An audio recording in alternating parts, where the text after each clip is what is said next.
আমি মাথা নিচু করে দাঁড়িয়ে চাচিকে জিজ্ঞাসা করলাম, কোনো জিনিসটা খুঁজে পাচ্ছেন না? তিনি হালকা হাসি দিয়ে একদিকে ইঙ্গিত করলেন। মনের মধ্যে এক অস্বস্তির অনুভূতি খেলা করতে লাগল, যেন মুহূর্তেই সবকিছু পাল্টে গেছে। আমি পরিস্থিতি থেকে সরে যাওয়ার চেষ্টা করলাম, কিন্তু তিনি হঠাৎ আমার হাত ধরে বললেন, প্রয়োজনের অতিরিক্ত ভদ্র হবার দরকার নেই। যা বলছি সেটাই শোনো। তার কথায় মনের ভিতরে এক অদ্ভুত টান অনুভব করলাম। নিজেকে স্থির রাখা তখন কঠিন হয়ে পড়েছিল। চাচি দ্রুত আমার কাছে এসে দাঁড়ালেন। তারপর, চাচি, বন্ধুরা, আজকের গল্পটা অনেক বেশি স্পেশাল। আশা করছি তোমাদের অনেক ভালো লাগবে। আর প্রতিদিন এমন গল্প শুনতে চাইলে ভিডিওটি লাইক, শেয়ার এবং চ্যানেলটি সাবস্ক্রাইব করো প্লিজ। আমি বাইরে সোফায় বসে টিভি দেখছিলাম। প্রায় 25 দিন হলো চাচার বাড়িতে আছি। চাচা বেশিরভাগ সময় বিদেশে থাকেন, তাই তাদের অনুপস্থিতিতে আমি প্রায়ই তাদের বাড়িতে থাকি। তবে এবার চাচা আমাকে একটু অন্যরকম কথা বললেন। তার চোখে অপারেশন হয়েছে এবং ডাক্তার বলেছিলেন যে আগামী 1 মাস তার চোখে ব্যান্ডেজ থাকবে। এই সময়টায় তিনি চাচ্ছিলেন আমি যেন তার পাশে থেকে তাকে সাহায্য করি, কারণ তিনি কিছুই দেখতে পারছিলেন না এবং তার স্ত্রীও এখনও ছোট। এজন্যই তিনি আমার সাহায্য চেয়েছিলেন। তবে আমি জানতাম না যে এই সাহায্য আমার জন্য কতটা কঠিন হতে চলেছে। একদিন হঠাৎ ফোন বেজে উঠল। দেখি চাচার কল। চাচা জানালেন তিনি বাড়ির দরজার বাইরে দাঁড়িয়ে আছেন। আমি দ্রুত গিয়ে দেখি চাচা তার 22 বছরের স্ত্রীর সাথে দাঁড়িয়ে আছেন। এই প্রথমবার চাচির সাথে আমার দেখা হলো, কারণ এর আগে চাচা যখনই ফিরতেন আমি এখানে উপস্থিত থাকতাম না। চাচিকে দেখে কিছুক্ষণ থমকে গেলাম। তার সৌন্দর্য দেখে মনে হলো এমন মেয়ের মতো রূপসী আমি আগে কখনো দেখিনি। যে কোনো পুরুষ তার সৌন্দর্যে মুগ্ধ হতে বাধ্য। চাচা বিদেশে থাকাকালীন চাচির সাথে পরিচয় হয়েছিল এবং সেখানেই তারা বিয়ে করেছিলেন। চাচির সৌন্দর্য দেখে আমার মনে হচ্ছিল চাচা সত্যিই ভাগ্যবান। কিন্তু চাচির চোখে আমি এক ধরনের রহস্যময় দৃষ্টি লক্ষ্য করছিলাম, যা আমাকে কিছুটা অস্বস্তি দিচ্ছিল। চাচা আমাকে ডাকছিলেন, কিন্তু আমার চোখ চাচির দিকেই ছিল। আমি দ্রুত চাচার প্রশ্নের উত্তর দিয়ে তাদের ঘরে নিয়ে গেলাম। ঘরে ঢোকার সময় হঠাৎ আমার কাঁধে কারো হাতের স্পর্শ অনুভব করলাম। ঘুরে দেখি চাচি একরকম অদ্ভুত হাসি নিয়ে আমার দিকে তাকিয়ে আছেন। চাচি আমার দিকে এমনভাবে তাকিয়ে হাসছিলেন যেন হাজারো প্রশ্ন লুকিয়ে আছে তার সেই হাসিতে। আমি কোনো উত্তর দিতে চাইছিলাম না, কারণ আমি জানতাম উত্তর দিলে হয়তো এমন কিছু হতে পারে যা চাচার জন্য ভালো হবে না। আমি দ্রুত চাচাকে ঘরের ভেতর নিয়ে এলাম এবং তাকে বসতে বললাম। তখনই চাচির কণ্ঠ শুনলাম, কুনাল, একটু বলো তো রান্নাঘরে কোনো জিনিস কোথায় রাখা আছে? তার কথায় আমি একটু অস্বস্তি অনুভব করলাম। তার প্রথম দেখাতেই মনে হয়েছিল যে তিনি সঠিক চরিত্রের কেউ নন, তবে আমিও জানতাম বাড়ির সম্মানের ব্যাপার রয়েছে। আমি চাই না আমার জন্য এমন কাউকে এই সম্মান নষ্ট হতে দেব। তাই নিজেকে সামলিয়ে যতদূর সম্ভব তার থেকে দূরে থাকার চেষ্টা করছিলাম। কিন্তু যতবার দূরে যেতে চাইতাম তিনি ততবার আমার কাছে আসার চেষ্টা করছিলেন। চাচা তখন বললেন, যাও, তোমার চাচিকে রান্নাঘরের বিষয়টা বুঝিয়ে দাও। নিরুপায় হয়ে উঠে দাঁড়ালাম এবং রান্নাঘরের দিকে এগোলাম। দরজার কাছে পৌঁছে দেখি চাচি যেন অন্য এক রকমভাবে তাকিয়ে আছেন, যা আমাকে কাঁপিয়ে তুলেছিল। এই পরিস্থিতি আমাকে নিঃসন্দেহে অস্বস্তিতে ফেলে দিয়েছিল। আমি সামনে থাকা দৃশ্য থেকে চোখ সরাতে চাচ্ছিলাম, কিন্তু কিছুতেই তা সম্ভব হচ্ছিল না। আমার 22 বছর বয়সী চাচি আমার দিকে তাকিয়ে মৃদু হাসছিলেন, আর এতে আমার হৃদয় দ্রুত স্পন্দিত হচ্ছিল। হঠাৎ তার কণ্ঠ শুনতে পেলাম, আরে কুনাল, ওখানে কেন দাঁড়িয়ে আছো? এখানে এসে দেখাও তো রান্নাঘরের জিনিসপত্র কোথায় আছে। চাচির কথা বলার ভঙ্গি এমন ছিল যেন সেটি একদম স্বাভাবিক, কিন্তু আমার জন্য এই মুহূর্তটা ছিল ভীষণ অস্বস্তিকর। আমি চোখ নামিয়ে নিলাম, কারণ জানতাম বেশি সময় তাকিয়ে থাকলে নিজের উপর নিয়ন্ত্রণ হারাতে পারি, যা কোনোভাবেই চাইনি। আমি যখন তার কাছাকাছি দাঁড়ালাম তখন হঠাৎ তিনি আমার কাঁধে হাত রাখলেন। মনে হলো শরীরে যেন বিদ্যুৎ খেলে গেল, আর আমি তাড়াতাড়ি পিছিয়ে দাঁড়ালাম। আমাকে দেখেই তিনি মুচকি হেসে বললেন, বাহ, তুমি তো আসলেই বেশ সৎ। ভাবতেই পারিনি তুমি এতটা সরল। আমার ধারণা ছিল তোমার চরিত্র অন্যরকম। তার কথা শুনে আমি হতভম্ব হয়ে গেলাম। এমনভাবে বলছিলেন যেন আমার পুরো জীবনটাই তিনি জানেন। তার এমন কথায় যেন আকাশ ভেঙে মাথায় পড়ল। এমন কিছু কথা ছিল যা আমার পরিবারের কেউই জানত না, এমনকি বেশিরভাগ বন্ধুর কাছেও কখনো বলিনি। তাই চাচির মুখে এসব কথা শুনে আমি অবাক হয়ে গেলাম। তিনি আমার দিকে তাকিয়ে হাসলেন এবং বললেন, তোমার এত অবাক হওয়ার দরকার নেই, আমার জন্য এসব জানা কঠিন কিছু না। এই কথা বলেই তিনি চোখ মারলেন। তখনই বুঝতে পারলাম এই মহিলা খুবই চালাক এবং তার সাথে কোনো ঝামেলায় জড়ানো মানে নিজের বিপদ ডেকে আনা। তাই আমি ঠিক করলাম আর বেশি সময় এখানে না থেকে বাড়ি ফিরে যাব। আমি মাথা নিচু করে দাঁড়িয়ে চাচিকে জিজ্ঞাসা করলাম, কোনো জিনিসটা খুঁজে পাচ্ছেন না? তিনি হালকা হাসি দিয়ে একদিকে ইঙ্গিত করলেন। মনের মধ্যে এক অস্বস্তির অনুভূতি খেলা করতে লাগল, যেন মুহূর্তেই সবকিছু পাল্টে গেছে। আমি পরিস্থিতি থেকে সরে যাওয়ার চেষ্টা করলাম, কিন্তু তিনি হঠাৎ আমার হাত ধরে বললেন, প্রয়োজনের অতিরিক্ত ভদ্র হবার দরকার নেই। যা বলছি সেটাই শোনো। তার কথায় মনের ভিতরে এক অদ্ভুত টান অনুভব করলাম। নিজেকে স্থির রাখা তখন কঠিন হয়ে পড়েছিল। চাচি দ্রুত আমার কাছে এসে দাঁড়ালেন। তাকে আবারও দেখতে গিয়ে মন আবারও অস্থির হয়ে পড়ল। কিন্তু তার দিকে এগোনোর আগেই হঠাৎ কারো পায়ের আওয়াজ পেলাম। চাচা এসে পড়েছিলেন। আমি তাড়াতাড়ি সরে দাঁড়ালাম। আমাকে দেখে চাচি মুখ বাঁকালেন এবং বললেন, ভয় পেও না, তিনি কিছুই দেখতে পাবেন না। তার কথায় কোনো উত্তর না দিয়ে আমি চাচার কাছে গেলাম এবং জিজ্ঞাসা করলাম, আপনার কিছু লাগবে কি? তিনি মাথা নাড়িয়ে বললেন, না, আমার কিছুই লাগবে না। তবে আমি চাই তুমি। চাচা আমাকে বললেন, তোমার চাচিকে ফার্ম হাউসে নিয়ে যাও, কারণ এখান থেকে যাওয়ার আগে থেকেই সে সেখানে যাওয়ার জন্য খুব উৎসাহী ছিল। তুমি জানো সেই এলাকাটা কত সুন্দর। যখন তাকে ফার্ম হাউসের ছবিগুলো দেখালাম তখন থেকেই সে যাওয়ার জন্য অস্থির হয়ে পড়েছে। আমি একবার চাচির দিকে তাকালাম আর দেখলাম তিনি আমাকে এক অদ্ভুত দৃষ্টিতে দেখছেন। হঠাৎ তিনি এমনভাবে ইশারা করলেন যে আমার লজ্জায় মাথা নিচু হয়ে গেল। মনে হলো চাচাকে না বলে দিই, কিন্তু চাচা অনেকটা অনুরোধের সুরেই আমাকে বলেছিলেন। আমি চাচাকে আমাদের সাথে যেতে বললাম, কিন্তু তিনি ক্লান্তির কথা জানিয়ে থেকে যেতে চাইলেন। তিনি বললেন, আমি এখানে বিশ্রাম নেব, তোমরা দুজনেই যাও। চাচিও উৎসাহ নিয়ে বললেন, তাহলে আর দেরি কেন, তাড়াতাড়ি চলো। এই বলে তিনি আমার হাত ধরে টেনে সামনের দিকে নিয়ে যেতে শুরু করলেন। আমি পেছনে ফিরে চাচার দিকে তাকালাম, কিন্তু তিনি অন্যদিকে মনোযোগী ছিলেন এবং আমাদের দিকে ফিরেও তাকাচ্ছিলেন না। এদিকে চাচি আমার হাত শক্ত করে ধরে রেখেছিলেন, যার স্পর্শে আমি অস্বস্তিতে পড়ে যাচ্ছিলাম। অবশেষে এক ঝটকায় হাতটা ছাড়িয়ে নিলাম। আমি তাকে কড়া সুরে বললাম, আমার সাথে এমন আচরণ করার কোনো প্রয়োজন নেই। তুমি যেভাবে আমাকে ভাবছ আমি সেরকম নই, আর তোমার কোনো ইচ্ছাও আমি পূরণ করব না। আমার কথা শুনে তার চোখে জল চলে এলো, কিন্তু আমি তার দিকে আর একবারও তাকালাম না। তাই এতে আমার কোনো প্রভাব পড়ল না। তবে মনে হচ্ছিল 22 বছর বয়সী একটি মেয়ে আমার সামনে দাঁড়িয়ে এবং এই মুহূর্তে সে আমার উপর নির্ভরশীল। এমন ভাবনায় আমাকে ভীষণ অস্থির করে তুলেছিল। আমি দ্রুত সেখানে থেকে সরে এসে নিজের ঘরে চলে এলাম। বুক ভরে শ্বাস নিচ্ছিলাম, কিন্তু বুঝতে পারছিলাম না কিভাবে এই সমস্যার সমাধান করব। তার আচরণে আমি বেশ বুঝতে পেরেছিলাম নিজেকে নিয়ন্ত্রণ করা আমার পক্ষে সহজ হবে না। অবশেষে বুঝতে পারলাম আমারও সীমাবদ্ধতা আছে এবং অনেকক্ষণ ধরে নিজেকে নিয়ন্ত্রণ করা সম্ভব নয়। সেই সাথে মনে হচ্ছিল সুযোগ এখনই আমার সামনে। কিন্তু এমন চিন্তা মাথায় আসতেই দুহাতে নিজের মাথা চেপে ধরলাম এবং মনে মনে নিজেকে শান্ত রাখার চেষ্টা করতে লাগলাম। হঠাৎ শরীরটা খারাপ লাগতে শুরু করল, তাই চাচার কাছে গিয়ে বললাম, আজ হয়তো আমি যেতে পারবো না। কিন্তু তখনই চাচিকে সুন্দর পোশাক পরে দাঁড়িয়ে থাকতে দেখলাম এবং এক মুহূর্তে থমকে গেলাম। তাকে দেখে মনে হচ্ছিল যেন এক অনন্য সৌন্দর্যের ঝলক দেখা দিচ্ছে।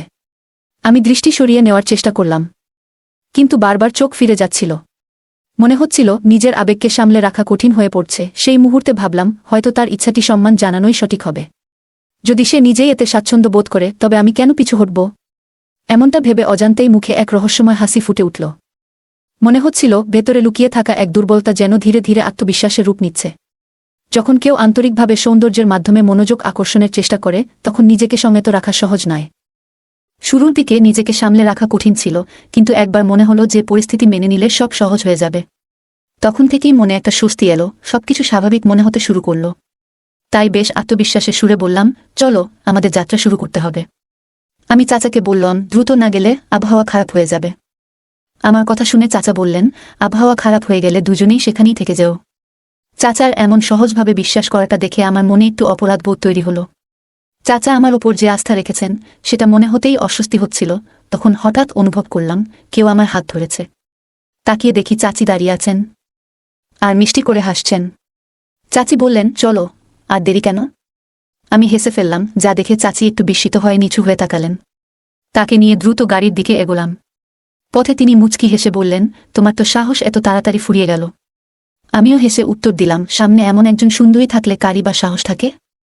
তার হাসিটা বেশ মোহময় ছিল। যদি বলি তিনি সম্পূর্ণ রূপের আধার, তাতে ভুল কিছু হবে না। তার কণ্ঠ থেকে শুরু করে তার হাসি সবই বেশ আকর্ষণীয় ছিল। তখন বললাম, সেখানে গিয়েও কি তুমি অন্যদেরও এমন করে আকর্ষণ করবে? আমার কথা শুনে প্রথমে সে একটু রেগে আমার দিকে তাকালো, কিন্তু কিছুক্ষণ পরই হেসে উঠল। তার এমন আচরণ দেখে অবাক হলাম, কারণ আমি তো কোনো মজা করিনি, শুধু সোজাসুজি এক প্রশ্ন করেছিলাম। সে বলল, না, আমি ওখানকার অন্য কাউকে আকর্ষণ করার চেষ্টা করিনি। তোমার চাচা আমাকে ঘরে রেখে বাইরে যেতেন যাতে কারো সাথে আমার কোনো সম্পর্ক না হয়। তার কথা শুনে কিছুটা হতবাক হয়ে জিজ্ঞাসা করলাম, কেন এমন করতেন? সে হেসে বলল, আসলে একবার তোমার চাচা আমাকে কিছু ভুলভাবে ধরে ফেলেছিলেন। তখন আমি মিথ্যে বলেছিলাম যে সে আমার দূরের আত্মীয়। কিন্তু তুমি তো জানো তোমার চাচা কতটা সরল মানুষ। তিনি এখনও আমাদের একসাথে যেতে দিয়েছেন, যদিও জানেন যে আমরা দুজনেই তরুণ। বেশিরভাগ মানুষ বুঝতে পারে না যে কখন পরিস্থিতি খারাপ হতে পারে। তার কথা শুনে আমি মাথা নাড়লাম এবং বললাম, না, চাচা আমাদের পরিবারের সবচেয়ে বুদ্ধিমান মানুষ। তার এই বিশ্বাসকে কখনো ভুল ব্যাখ্যা করতে দিও না। সামনে তো বাবার চালাকি বেশিক্ষণ টিকতে পারে না। আমার কথা শুনে সে হাসল এবং বলল, হয়তো তাই হবে, কিন্তু আমার ব্যাপারে সে একেবারেই বোকা। আর এটা নিয়ে আমি বেশ খুশি। এখনো তুমি জানো না যে সে আমাকে কতটা বড় আনন্দ দিতে চলেছে। আমি ওর দিকে তাকাতেই সে খিলখিল করে হেসে উঠল। ফার্ম হাউস এখানে থেকে প্রায় 2 ঘন্টার পথ। আমরা প্রায় আধা ঘন্টা ধরে গাড়ি চালাচ্ছি। আমার মনে হচ্ছিল যেন উড়ে সেখানে পৌঁছে যাই। যত দ্রুত যাওয়ার চেষ্টা করছিলাম ততই যেন বাধা আসছিল। প্রথমে গাড়ির যান্ত্রিক সমস্যা দেখা দিল, তারপর হঠাৎ করেই পেট্রোল শেষ হয়ে গেল। আমি তখনও রাস্তার মাঝখানে গাড়ি থামিয়ে দাঁড়িয়ে আছি। চাচি চিন্তিত চোখে তাকিয়ে বললেন, এটা কি মজা করছো? তুমি বুঝতে পারছো না যে আমার ধৈর্য হারিয়ে ফেলছি? আমি তাকে বকাচকা করে বললাম, আমার অবস্থাও একই। তাই দয়া করে আমাকে আর কথা শোনাতে এসো না। কিছুক্ষণ চেষ্টা করার পর অবশেষে গাড়ি ঠিক হলো। আমি স্বস্তির নিঃশ্বাস ফেললাম এবং আবার ফার্ম হাউসের পথে এগোতে লাগলাম। সেখানে পৌঁছাতেই আবহাওয়া হঠাৎ খারাপ হয়ে গেল। ঝমঝমিয়ে বৃষ্টি নামল। বাইরে এমন আবহাওয়ায় গাড়ি চালানো মানেই বিপদকে আমন্ত্রণ জানানো। আমাকে দেখে চাচি হাসতে লাগল এবং বলল, দেখো, প্রকৃতিও আজ আমাদের পাশে আছে, মানে আজকের দিনটা আমাদের। ওর কথা শুনে আমিও একটু হেসে ফেললাম। তখন আমরা ফার্ম হাউজে এর সামনে ছিলাম। আমরা সেখানে দাঁড়িয়ে কথা বলছি, এমন সময় হঠাৎ পেছনে কারো উপস্থিতি অনুভব করলাম। পিছনে ফিরে তাকাতেই দেখি কয়েকজন দাঁড়িয়ে আছে। তাদের দেখে মনে হলো যেন মাথার উপর আকাশ ভেঙে পড়েছে। সেখানে আমার চাচার পরিবারের অর্ধেক মানুষ হাজির। আমাদের দাঁড়িয়ে থাকতে দেখে আমার নানি এগিয়ে এলেন এবং হাসিমুখে বললেন, এই যে তোমরা, এত দেরি করে এলে কেন? প্রশ্নটা শুনেই আমি হতবাক হয়ে গেলাম। আমার মনের ভেতর তখন চিন্তার ঝড়। ভাবছিলাম হয়তো কেউ আমাদের আগের কথোপকথন শুনে ফেলেছে। কিন্তু নানির ব্যবহারে তেমন কিছু বোঝা গেল না। তার কথা শুনে মনে হলো না যে তিনি আমাদের আগের কথা শুনেছেন। আমি একবার চাচির দিকে তাকালাম। তার মুখে অস্বস্তির ছাপ স্পষ্ট, যেন প্রচণ্ড বিব্রত। ওর এমন অবস্থা দেখে আমার হাসি পাচ্ছিল, আবার পরিবারের উপর একটু রাগও হচ্ছিল। কারণ এত পরিকল্পনা করেও এখানে এসে সব এলোমেলো হয়ে গেল। চাচির মেজাজ খুব খারাপ ছিল, আর সে যেন ইচ্ছা করে সবার সাথে খারাপ ব্যবহার করছিল। আমি বারবার চোখের ইশারায় শান্ত থাকার সংকেত দিলাম, কিন্তু সে কোনো মনোযোগই দিল না। ওকে দেখে মনে হচ্ছিল যেন তার মাথা ঠিক নেই, প্রচণ্ড রাগে আছে। নানি তাকে দেখে অবাক হয়ে আমাকে বললেন, এই মেয়েটার কি হলো? সবার সাথে এমন করে কেন কথা বলছে? নানির কথা শুনে আমি এক দীর্ঘ নিঃশ্বাস ফেললাম। আমি কি বলতাম তাদের? আমাদের যে পরিকল্পনা ছিল সেটা আপনি সবাই এসে একেবারে বিফল করে দিয়েছেন। আমার মুখে হতাশার ছাপ দেখে নানি বললেন, সত্যি বলো, তোমরা ঠিক কী ভেবে এখানে বসেছিলে? তার কথা শুনে মনে হলো যেন আকাশ আমার মাথার উপর ভেঙে পড়েছে। নানির প্রশ্নে আমি কিছুক্ষণ চুপ থেকে নিজেকে সামলালাম। তারপর বললাম, আসলে আমরা ভাবিনি যে আপনারা সবাই এখানে থাকবেন। নানি হাসি মুখে বললেন, আমরাও তো পরিবার, তোমাদের কাছের মানুষ। তবে কেন ও এত বিরক্ত হচ্ছে? তার কথায় আমি কাঁধ ঝাঁকিয়ে কিছু না বোঝার ভঙ্গি করলাম, আর নানি খুশি মনে আরও কিছু বলতে লাগলেন। আমি তখন চুপচাপ বসে সবার কথাবার্তা শুনছিলাম। হঠাৎ অনুভব করলাম কেউ আমার দিকে তাকিয়ে আছে। আমি বুঝতে পারছিলাম না কে, তবে কিছুক্ষণ পরেই ভুল ভাঙল। দেখলাম চাচি নয়, আমার এক কাজিন আমার দিকে তাকিয়ে আছে। আমাদের চোখাচোখি হতেই সে তাড়াতাড়ি চোখ নামিয়ে নিল, তার মুখে লাজুক হাসির আভা ফুটে উঠল। সবটা দেখে এক মুহূর্তের জন্য আমার বিশ্বাস করতে পারছিলাম না, কারণ ছোটবেলা থেকেই আমি এই কাজিনকে পছন্দ করতাম। তবে কখনো মায়ের কাছে সম্পর্কের বিষয়ে কিছু বলিনি। মনে হতো ওরা ধনী পরিবার থেকে, আর আমাদের মতো সাধারণ পরিবারের সাথে ওদের সম্পর্ক হবে না। কিন্তু ওর আজকের এই তাকানোর ভঙ্গি আর মৃদু হাসি বলে দিচ্ছিল যে সম্ভবত সেও আমাকে পছন্দ করে এবং কাছে টানতে চায়। আমিও হেসে ওর দিকে তাকালাম। ঠিক তখনই মনে হলো কেউ যেন আমায় খোঁচা দিল। তাড়াতাড়ি অন্যদিকে তাকাতেই দেখি চাচি বসে আছেন, রাগে আমার দিকে তাকিয়ে আছেন। চাচির সেই রাগী চেহারা দেখে আমি হাসলাম, তবে সে এতটাই রাগে ছিল যে ওর মুখে হাসিও ফুটছিল না। যাই হোক, সবকিছু এমনিতেই গিয়ে একেবারে এলোমেলো হয়ে গিয়েছিল। একদিকে ভালোই হয়েছে। রাতে চাচি এসে বললেন আমাকে এখনই বাড়ি ফিরে যেতে হবে। আমি একবার বাইরে তাকালাম, তখন আবহাওয়া বেশ খারাপ ছিল। তাকে বললাম, এখন যাওয়া সম্ভব নয়। বাইরে ঝড় বৃষ্টি হচ্ছে, এই আবহাওয়ায় গাড়ি চালানো বিপজ্জনক। ভালো হয় তুমি সকালে যাও। কিন্তু সে একরকম বাচ্চাদের মতো জেদ ধরল। কিছুক্ষণ পর ওকে ওর মতো রেখে আমি দ্রুত নিজের ঘরে ফিরে গেলাম, কারণ এই মুহূর্তে ও যেন আমার উপর জোর করে আধিপত্য করার চেষ্টা করছিল। অথচ আমি কখনোই এমন মানুষ ছিলাম না, যে কোনো মেয়েকে জীবনের ঝামেলা হিসেবে দেখে।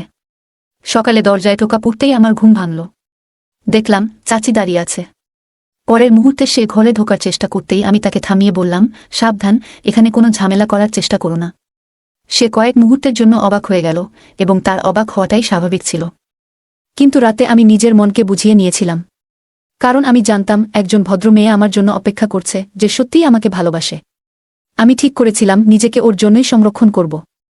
আর চাচির মতো লোকের জন্য সবসময় আশেপাশে অনেকেই থাকে, তাই নিজেকে অপ্রয়োজনীয় ঝামেলায় ফেলার চিন্তা থেকে পিছিয়ে এলাম। কারণ আমি জানতাম আজ যদি এমন কিছু করি তাহলে বাকি জীবন আমার জন্য অনুশোচনার কারণ হয়ে থাকবে।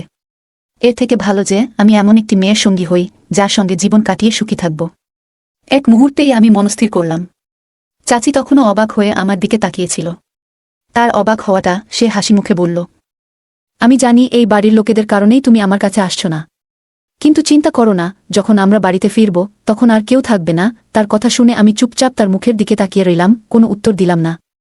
কিছুক্ষণ পর তাকে নিয়ে বাড়ি ফিরে এলাম। রাতে সে আবারও হালকা পোশাক পরে আমার সামনে এসে হাজির হল, যেন কিছু বলার জন্য প্রস্তুত। আমি তাকে পিছিয়ে দিলাম এবং সে হতভম্ব হয়ে চুপ হয়ে গেল। সেই সময় চাচা ঘরে এসে হাজির।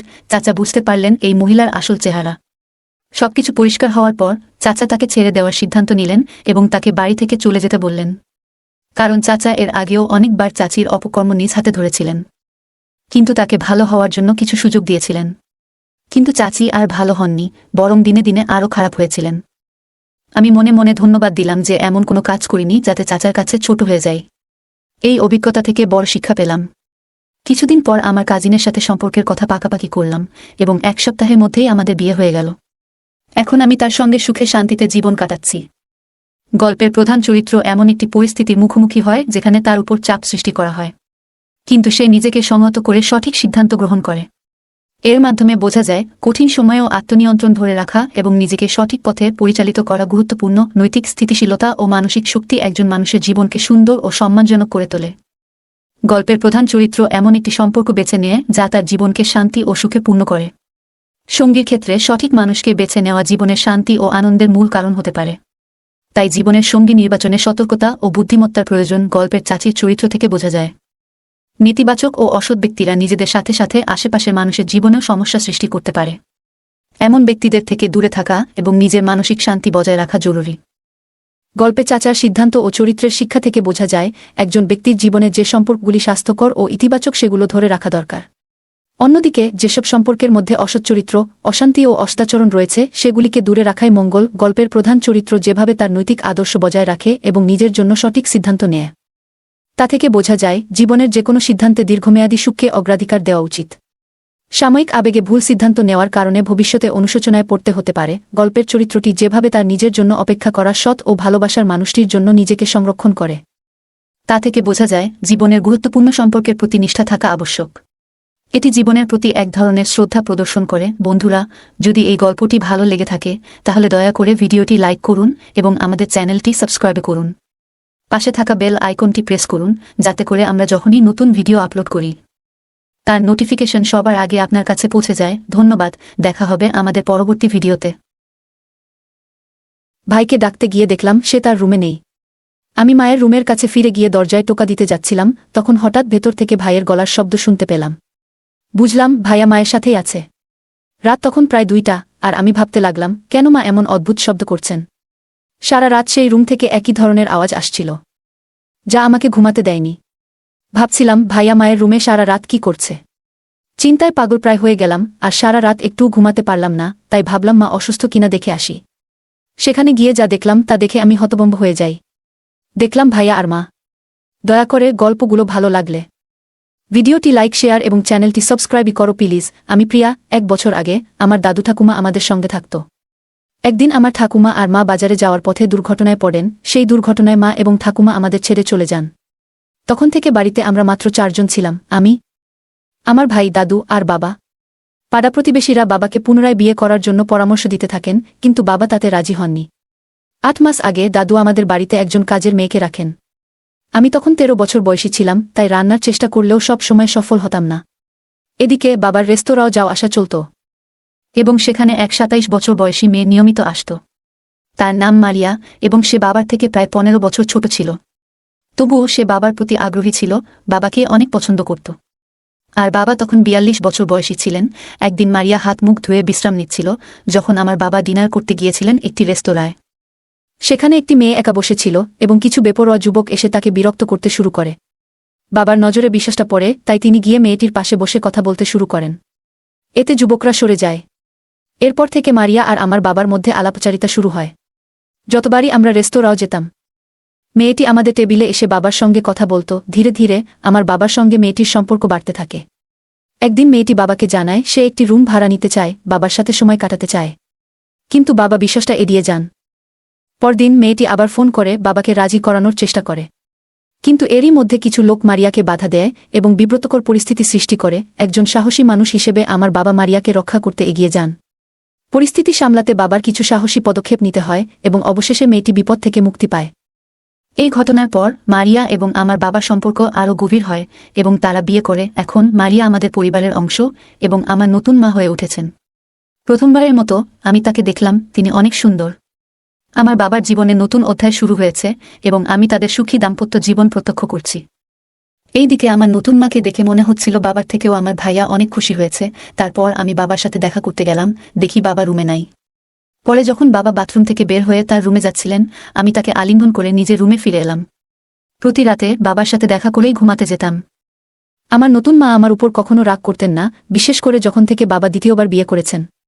নতুন মা বাবাকে খুব ভালোবাসতে শুরু করেছিলেন এবং বাড়িতে সবসময় আনন্দমুখর পরিবেশ বিরাজ করত। এখন আমরা সবাই মায়ের হাতের রান্না খেতে শুরু করেছি। আমার ভাই নতুন মায়ের রান্না খাওয়ার জন্য এতটাই আগ্রহী ছিল যে কখনো কখনো সে কলেজে না গিয়ে মায়ের সাথে সময় কাটাত। সে তার মায়ের সঙ্গে গল্প করত এবং মায়ের হাতে তৈরি সুস্বাদু খাবার খেত। সেদিনও ভাই সকালে কলেজ গিয়েছিল, কিন্তু পরে তার রুমে ফিরে এসে ছবি আঁকতে শুরু করল। হঠাৎ আমার মায়ের ঘর থেকে কিছু শব্দ শুনতে পেলাম, যেন কিছু অস্বাভাবিক ঘটছে। আমি দরজার কাছে যেতেই ভাই এগিয়ে এসে বলল, আম্মু একটু অসুবিধায় পড়েছে, তবে আমি দেখছি। আমি মনে করলাম হয়তো মায়ের সাথে কিছু জরুরি কথা আছে, তাই কিছুক্ষণ পরে ভাই রুম থেকে বের হয়ে এলো। ভাই বলল, কিছু না, বাথরুমের লাইট নষ্ট হয়েছিল, সেটাই ঠিক করতে গিয়েছিলাম। আমি ভাবতে লাগলাম ভাইয়া নতুন মায়ের বেশি যত্ন নিচ্ছে। দিনগুলো এভাবেই কেটে যাচ্ছিল। ভাইজের জন্মদিনে আমরা সবাই একসঙ্গে খুব আনন্দ করেছিলাম। তার বন্ধুবান্ধব এবং পরিবারের সদস্যরা উপহার নিয়ে এসেছিল, যা দেখে আমি খুব উত্তেজিত হয়ে পড়েছিলাম। আমি কৌতূহলী হয়ে ভাইয়ের রুমে গেলাম। সেখানে না পৌঁছাতে পারলেও দূর থেকে দেখলাম মা এবং ভাইয়ের মধ্যে কিছু কথাবার্তা হচ্ছে। আমি রুমে ঢুকেই যা দেখলাম তা দেখে অবাক হয়ে গেলাম। ভাইয়া মাকে জড়িয়ে আছে। আমার দেখা মাত্রই তারা সরে গেল। আমি তাদেরকে বললাম, তোমরা কি করছো? মা বলল, কিছু না তো। আমি তোমার ভাইকে জন্মদিনের উপহার দিচ্ছিলাম। আমি মাকে বললাম, কোথায় উপহার? একটু পরে মা ভাইজের জন্য একটি উপহার বের করে দিলেন। সেই মুহূর্তে আমার মনে অস্বস্তি থাকলেও সব সন্দেহ দূর হয়ে গেল যখন ভাই উপহারটি হাতে পেল এবং মা হাসিমুখে তাকে শুভেচ্ছা জানালেন। কিন্তু মনে মনে ভাবতে থাকলাম, কিন্তু মা ভাইয়ার সাথে এইরকম ভাবে ছিল কেন? আমার মায়ের মা একদিন মারিয়াকে বললেন, তুমি এই বাড়িটা খুব সুন্দরভাবে সামলেছ। আমি নিশ্চিত তুমি শাশুড়ির দায়িত্বও ভালোভাবে পালন করতে পারবে। তখন আমার নতুন মায়ের মা, অর্থাৎ আমার দ্বিতীয় নানি, আমাদের বাড়িতে এসে ভাইয়ার জন্য বিয়ের প্রস্তাব দিলেন। ভাইজাও বলল, এখন কি আমার বিয়ের সময় হয়েছে? নতুন মা যখন ভাইজের বিয়ের কথা শুনলেন, আমাদের মা বললেন যে এখনই বিয়ের জন্য সঠিক সময় নয়। তিনি বললেন, ভাইজের বিয়ে কিছু সময়ের জন্য স্থগিত থাকুক। এরপরে তিনি এই বিষয়ে আলোচনা শেষ করেন। মা আসার পর থেকে 1-5-2-0 দিন কেটে গেল এবং আমি মাঝে মাঝে ভাইয়ের রুমে যেতাম। 1 মাস কেটে গেল এইভাবে। সব সময় ভাইয়া মায়ের সাথেই বেশি সময় কাটাতো। একদিন আমার মা মারিয়া কিছু কথা বললেন, যা শুনে আমি হতবাক হয়ে গেলাম। তিনি বললেন, তোর ভাই প্রতি রাতে ঘুম থেকে উঠে কোথাও যায়। এটা শুনে আমার মনে হলো ভাইয়ের সাথে কথা বলা দরকার। কিছুক্ষণ পরে ভাই বাড়িতে এলে দেখি মা তাকে খাওয়াচ্ছেন। আমি বাবার রুমে গিয়ে বাবার সাথে কথা বললাম। একদিন রাতে আমি দেখলাম ভাইয়ের রুমে কিছু অস্বাভাবিক ঘটনা ঘটছে। আমি বুঝতে পারলাম যে দুজনের মধ্যে কিছু চলছে। সেই রাতে বাবা বাড়িতে আসেননি, কারণ তাকে কাজের জন্য বাইরে যেতে হয়েছিল। আমি দেখলাম ভাই মায়ের সাথে কথা বলছে এবং তারা দুজনেই কিছুটা আবেগপ্রবণ হয়ে পড়েছে। আমি ভাইয়ের চোখের জল মুছে দিয়ে তাকে সান্ত্বনা দিলাম। এই সময়ে আমি প্রথমবারের মতো দেখলাম মায়ের মুখেও একটা বিষণ্ণতা ছিল। আমি রান্নাঘরে গিয়ে মায়ের জন্য পানি নিয়ে এলাম এবং বললাম, মা, তুমি কেঁদো না, আমি তোমার পাশে আছি। কিন্তু কি বিষয়ে তারা কষ্ট পাচ্ছে সেটা তা আমাকে বলল না। এরপর 5 দিন এভাবেই কেটে গেল। আমার ছবি তোলার শখ ছিল, তাই আমি নতুন মায়ের ছবি তোলার সিদ্ধান্ত নিলাম। মায়ের রুমে গিয়ে তাকে বসতে বললাম এবং তার ছবি তোলা শুরু করলাম। মা তার চুলগুলো সরিয়ে একদিকে বসেছিলেন আর আমি ছবি তুলতে লাগলাম। হঠাৎ দেখি মায়ের পিঠে কিছু দাগ রয়েছে। মা বললেন, এগুলো তোমার বাবার ভালোবাসার চিহ্ন। কিন্তু আমি জানি বাবা গত 5 দিন বাড়িতে ছিলেন না। তখনই বুঝলাম মা আমাকে পুরো সত্যটা বলেননি। আমার ভাইয়ের প্রতি সন্দেহ আরও বেড়ে গেল। পরের দিনগুলোতে আমি মায়ের অনেক ছবি তুললাম এবং সেগুলো আমার রুমে রাখলাম। মায়ের ছবিগুলো দেখে আমার মনে একটা অদ্ভুত অনুভূতি জাগল। আমি বুঝতে পারছিলাম কিছু একটা ঠিক নেই। ভাইয়ের কথা মনে পড়ে আমি একটু চিন্তিত হয়ে পড়লাম। মা ও ভাইদের সম্পর্কের বিষয়ে আমি নিশ্চিত নই, কিন্তু মনে হচ্ছিল যে বিশ্বাসটা হালকাভাবে নেওয়ার নয়। মা আর ভাইয়ার মধ্যে কিছু একটা চলছে। কারণ মা সব সময় ভাইয়ার সাথেই থাকে, মা ও ভাইকে একসঙ্গে অনেকবার দেখেছি এবং তাদের ছবি তুলেছি। যদিও কখনোই তাদের না জানিয়ে একদিন বিকেলে তোলা ছবিগুলো দেখাতে মায়ের ঘরে যাওয়ার সিদ্ধান্ত নিলাম। সেদিনও বাবা বাড়িতে ছিলেন না, তাই আমি ভেবেছিলাম মা হয়তো এখনও জেগে আছেন। রাত প্রায় 12টার দিকে মায়ের রুমের কাছে পৌঁছে গেলাম এবং রুম থেকে কিছু অদ্ভুত আওয়াজ শুনে চিন্তিত হয়ে পড়লাম যে মা হয়তো অসুস্থ। ভাইকে ডাকতে গিয়ে দেখি সে তার রুমে নেই। তখন আমি মায়ের রুমের কাছে ফিরে এসে দরজায় টোকা দিব। তখনই দরজার ভেতর থেকে ভাইয়ের আওয়াজ শুনতে পেলাম। তার মানে ভাইয়া মায়ের সাথেই আছে। তখন প্রায় রাত 2টা বাজে এবং ভাবলাম কেন মা এমন অদ্ভুত আওয়াজ করছেন। সারারাত সেই রুম থেকে একই ধরনের আওয়াজ আসছিল, যা আমাকে ঘুমাতে দেয়নি। ভাইয়া মায়ের রুমে সারা রাত কি করছে? আমি চিন্তায় পাগল হয়ে যাচ্ছিলাম। সারা রাত ঘুমাতে পারিনি। পরের দিন সকালে আমি স্কুলে যেতে পারিনি, তাই বাড়িতে থাকলাম। নাস্তার সময় দেখলাম মা খুব খুশি মনে নাস্তা করছেন এবং ভাইয়াও উচ্ছ্বসিত। তারা দুজন আজ অনেক মনে হচ্ছিল অনেক খুশি। হঠাৎ আমার পায়ের উপর কিছু পড়ল, তাই মাথা নিচু করে দেখতে দেখি ভাইয়ের পা নড়াচড়া করছে আমার পায়ের সাথে। এই ঘটনা আমাকে একটু অস্বস্তিতে ফেলল, তবে আমি কিছু বললাম না। ভাইয়া মায়ের পা ভেবে আমার পা নাড়াচ্ছিল। রাত 1:00টার দিকে বাবা বাড়ি ফিরলেন এবং ঘুমিয়ে পড়লেন। মা তাকে 1 গ্লাস দুধ দিলেন, যা দেখে আমি জিজ্ঞেস করলাম, মা তুমি প্রতিদিন বাবাকে দুধ কেন দাও? মা হাসি মুখে বললেন, তোমার বাবার জন্য এটা দরকার, এতে উনার শক্তি বাড়ে। আমি বুঝতে পারলাম না, তাই মা বললেন, তুমি এখনও ছোট, এসব বুঝতে হবে না। পরের দিন আমি ভাইয়ের রুমে গিয়ে দেখলাম সে কিছু প্রস্তুতি নিচ্ছে। তার কিছুক্ষণ পর মায়ের রুম থেকে কিছু আওয়াজ শুনে আমি নিজের রুমে চলে গেলাম। কিছুক্ষণ পর ভাইয়ের রুম থেকে আবারও সেই আওয়াজ শুনলাম।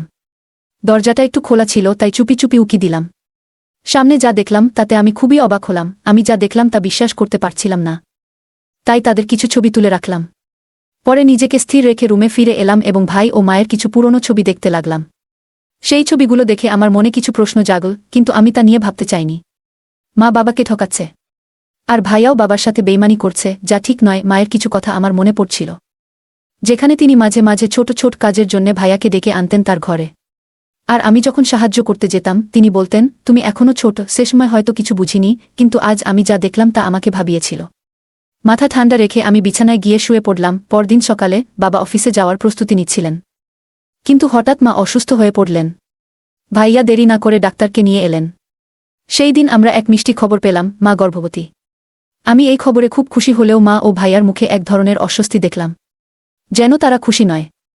সেদিন বাবা ছুটি নিয়ে সারাদিন মায়ের খেয়াল রাখলেন, তবে মায়ের আচরণে কিছুটা অস্বাভাবিকতা লক্ষ্য করলাম। বিকেলের দিকে মা আবারও ভাইয়ার রুমে গেলেন। আমি কিছুক্ষণ পরেই সেই রুমের দিকে গেলাম। দরজাটা একটু খোলা ছিল, তাই ভেতরে উকি দিলাম। দেখলাম মা ভাইয়াকে জড়িয়ে আছেন আর কিছু বলছিলেন। মনে হচ্ছিল তারা ভবিষ্যৎ নিয়ে কথা বলছিল। ঠিক তখনই বাবা এসে আমাকে দেখে ফেললেন। তারপর বাবা রুমে ঢুকে তাদের ওই অবস্থায় দেখে ফেলে। বাবার মুখে কোনো অভিব্যক্তি ছিল না, মায়ের মুখ বিবর্ণ হয়ে গেল, যেন কিছু বলতে চাইছিলেন কিন্তু পারেননি। ভাইয়া লজ্জায় মাথা নিচু করে আছে। বাবা রুম থেকে বেরিয়ে আসার পর মায়ের মুখে একটা দুঃখের ছায়া দেখলাম। ভাইয়া বলতে থাকে যে মাকে নাকি সে 4 বছর থেকে ভালোবাসে, বাবারও অনেক আগে থেকে। বাবার ভয়ে এসব কথা বলতে পারেনি।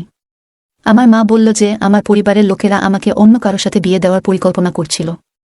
আমি অনেক চেষ্টা করেছিলাম, কিন্তু আমার বাবা কিছুতেই রাজি হচ্ছিলেন না তোমার ছেলের সাথে আমার সম্পর্ককে মেনে নিতে। সেই সময়ে সুনীল আমাকে বলেছিল, যদি আমি তোমাকে বিয়ে করতে না পারি তাহলে হয়তো জীবনে অন্য কাউকে বিয়ে করতে হবে। আমরা দুজনেই তখন একটা পরিকল্পনা করেছিলাম। ভেবেছিলাম যে সুনীল এর বাবাকে বিয়ে করে পরে সব সত্যি তোমাকে জানাতাম, কিন্তু বিয়ের পর সব কিছু ঠিক হয়ে যাবে। কিন্তু বিয়ের পর সত্যিটা বলার সাহস আমাদের ছিল না আমাদের। তাই প্রতিদিন আমি দুধের মধ্যে ঘুমের ওষুধ দিয়ে তোমাকে ঘুমিয়ে রাখতাম, যাতে আমাকে তুমি না স্পর্শ করো। তার মানে বিয়ের পর থেকে বাবা মাকে একবারও স্পর্শ করেনি। তার মানে মায়ের পেটে বাচ্চার বাবা তাহলে আমার ভাইয়ার। আমার মায়ের কথাগুলো শুনে বাবা এসে তার কাঁধে হাত রেখে বললেন, সুনীলের ভাগ্যে সঠিক সুযোগ কখনই আসে না, তাই সুযোগটা কাজে লাগানো উচিত ছিল। বাবা আরও বললেন, যদি তুমি আমাকে আগে জানাতে তাহলে তোমার জন্য সবকিছু ঠিকঠাক করতাম এবং তোমার পড়াশোনাও শেষ করতে সাহায্য করতাম। এরপর সুনীলকে বাবা মাফ করে দিলেন, কারণ তিনি তার নিজের সন্তানের ভুলগুলো মেনে নিয়েছেন। কিন্তু মনে মনে অনেক কষ্ট পেয়েছেন। পরের দিন বাবা তাদেরকে মন্দিরে নিয়ে গিয়ে বিয়ে দিয়ে দিলেন। এভাবেই আমার সৎমা হতে হতে আমার ভাবি হয়ে গেলেন। জীবনের কিছু সিদ্ধান্ত সঠিক সময়ে নেওয়া ভালো, কারণ সময় চলে যাওয়ার পরে আফসোস করার মতো কিছুই থাকে না। গল্পটা কেমন লাগলো জানাতে ভুলবে না। আরও মজার মজার রোমান্টিক গল্প শুনতে চাইলে ভিডিওটি লাইক, শেয়ার এবং চ্যানেলটি সাবস্ক্রাইব করতে এবং বেল আইকনটি ক্লিক করতে ভুলবে না। ধন্যবাদ।